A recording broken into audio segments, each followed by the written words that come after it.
problem is that increasingly the majority of preventable women's and kids' deaths are taking place in areas of chronic political instability and poor governance. Okay. In sub-Saharan Africa, it's more than half of all the preventable young child deaths are occurring in countries that have chronic poor governance, chronic political instability, and have running insurgencies that create enormous instability in those countries. We need strategies that can work in these areas. Waiting for the security to come back, waiting for political instability to be replaced by stability is not acceptable. There are ways to provide services to save lives in these areas, but we have to be smarter about how to do it, and we have to be committed to doing it in ways that will bring to bear all the resources that we have available.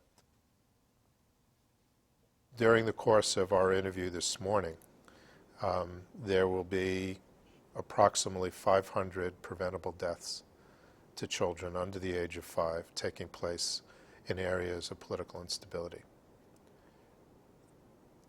That's urgency.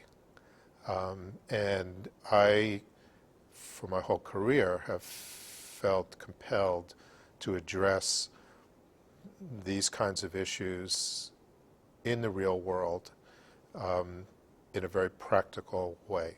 If we're not saving lives, we're failing. And that sense of urgency informs everything we do. The reality is that most of the child deaths and maternal deaths that occur in areas of conflict are not from direct combat exposure. They're not being shot, they're not being bombed, although those things do happen and are the most horrendous of all. The vast majority of the elevations in child mortality taking place in these areas are from the same things that had always killed them, but just at much higher absolute rates: diarrhea, pneumonia, newborn problems, prematurity, malaria. These are the same things that we have enormous capability to prevent and to treat. So in these conflict areas, the demand for these kinds of interventions that are extremely efficacious, is even greater than it is in areas that are relatively stable.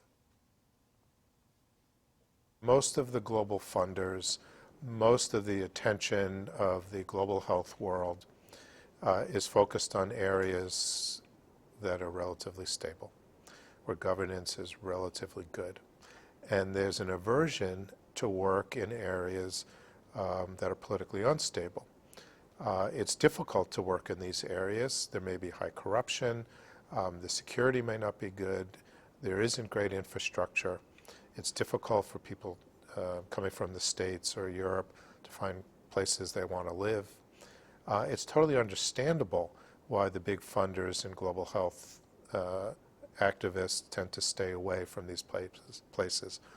It's understandable, but it's not acceptable.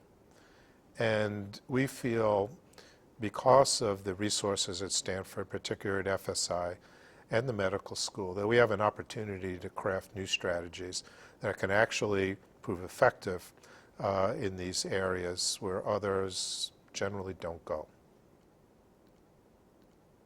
Our response has been to say, okay, we understand we are in one of the worst situations you possibly can be in.